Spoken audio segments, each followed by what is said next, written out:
willing ka bang gumastos ng 60 million pesos para lang sa isang singsing?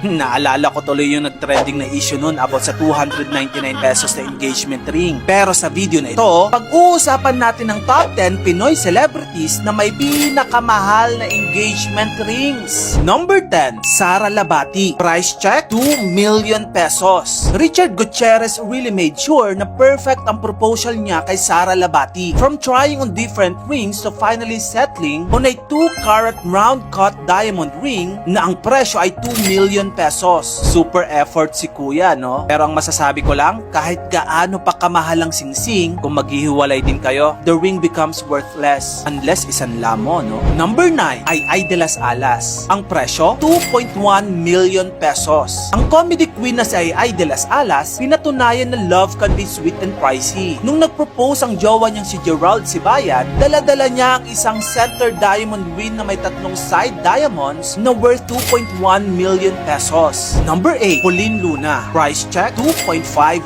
million pesos. Syempre, hindi magpapahuli niyan si Bossing Vic Soto, no? Kasi sinorpresya lang naman niya si Pauline Luna ng 3-carat diamond solitaire ring na ang presyo ay 2.5 million pesos. Iba din si Bossing, no? Number 7, Marian Rivera. Price check, 2.8 million pesos. Sa showbiz royalty, Dingdong Dantes and Marian Rivera's engagement ring story is legendary. Dingdong proposed with a 2.13-carat emerald cut diamond na worth around 2.8 million pesos. Designed by no less than Harry Winston. Halagang Dingdong went all out para sa kanyang reyna. Number 6, Ann Curtis. Price check, 3 million pesos. Sa gitna ng lamig ng New York hiking trails, Erwan Yusuf proposed to Ann Curtis. Mangiyak-ngiyak pa nga silang dalawa noon. Pero ang napansin ng iba, yung singsing ay isang 2-carat platinum ring worth 3 million pesos. Hindi lang yung moment yung nakakaiyak, pati yung presyo, di ba? They eventually had a grand wedding in New Zealand. Number 5, Heart Evangelista. Ang presyo, 3.2 million pesos. Heart Evangelista's love story with Senator Cheese Escudero is one for the books. Isang 2-carat heart-shaped diamond ring ang ibinigay ni Cheese kay Heart. Ang presyo nito ay 3.2 million pesos. Nagpakasal sila noong 2015 sa Balisin Island. Number 4, Maxine Magalona. Ang presyo, 3.5 million pesos. Naging total princess moment for Maxine Magalona nung nagpropose si Rob Manangkil sa Japan with a princess cut diamond ring. Sabi nga ni Maxine, he gave me a princess ring kasi princess ako sa paningin niya. Sweet, diba? Number 3, Jessie Mendiola. Price check, 5 million pesos. The round cut solitaire diamond na may 3 to 4 carats ang ibinigay ni Luis Manzano kay Jessie Mendiola. Naging headline nga ito noong 2020. They had their dream wedding sa Batangas. Number 2, Cristal Henares. Ang presyo, 6 million pesos. Ang anak ni Vicky Bello na si Cristal ay nakatanggap ng 3-carat cushion cut diamond ring with a hollow setting mula sa kanyang asawa. Ang singsing ay custom made by Stephen Lloyd na imported pa mula sa Israel. Yung estimated value nito ay 6 million pesos. Wow!